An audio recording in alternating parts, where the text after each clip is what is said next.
ደጋፊዎቻቸው በስዋሂሊ ባባ ወይም አባታችን ይሏቸዋል። የእግዚአብሔር ሕግ የሚል ትርጉም ያለው አጓምቦም በደጋፊዎቻቸው የሚጠሩበት ቅጽል ስም ነው። ቲንጋ ወይም ትራክተር የሚለውም ለእሳቸው ከደጋፊዎቻቸው የተሰጠ ሌላኛው ቅጽል ስማቸው ነው። ከነዚህ ደጋፊዎቻቸው ጋር በተለያዩ ሰልፎች ላይ የራይላ ዳንስ የሚል ስያሜ በተሰጠው ዳንሳቸው በሬጌ ዘፈኖች ሲደንሱ ማየት የተለመደ ነው። አብረዋቸው በራይላ ዳንስ ወዝወዝ ሲሉ የሚታዩትና በቅጽል ስም ያንበሸበሿቸው ደጋፊዎቻቸው ግን ሰውየው ለምርጫ ሲወዳደሩ እምጥ ይግቡ ስምጥ ባይታወቅም 5 ጊዜ ለፕሬዝዳንትነት ቢወዳደሩም 5ቱንም ጊዜ አልተሳካላቸውም። እሳቸው ድል ከኔ ርቋል አላሉም።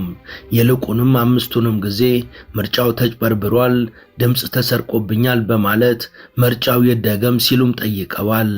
በተለይ የመጀመሪያው ምርጫን መሸነፋቸው ተከትሎ በተካሄደ የድጋፍ ሰልፍ ላይ ራሳቸውን የህዝብ ፕሬዝዳንት ብለው በመሾም የኬንያን ዋና ከተማ ናይሮቢን በረብሻና በሁከት በአንድ እግሯ አቁመዋት ነበር። 5ኛ ጊዜ ለፕሬዝዳንትነት ተወዳድረው ያልተሳካላቸው እኚህ ጉምቱ ፖለቲከኛ ባሳለፍነው ዓመት በተካሄደው የአፍሪካ ህብረት ኮሚሽን ሊቀመንበርም እጩ ሆነው ቀርበው ነበር። ነገር ግን የሀገራቸው ምርጫ ማጭበርበር እዚህም የተከተላቸው ይመስላል። This is BBC News. The former Kenyan Prime Minister Raila Odinga has died at the age of 80.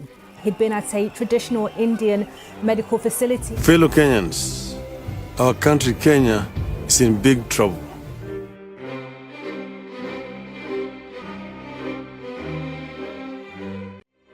ሙሉ ታሪኩን በመሿለኪያ ቲዩብ ያገኙታል።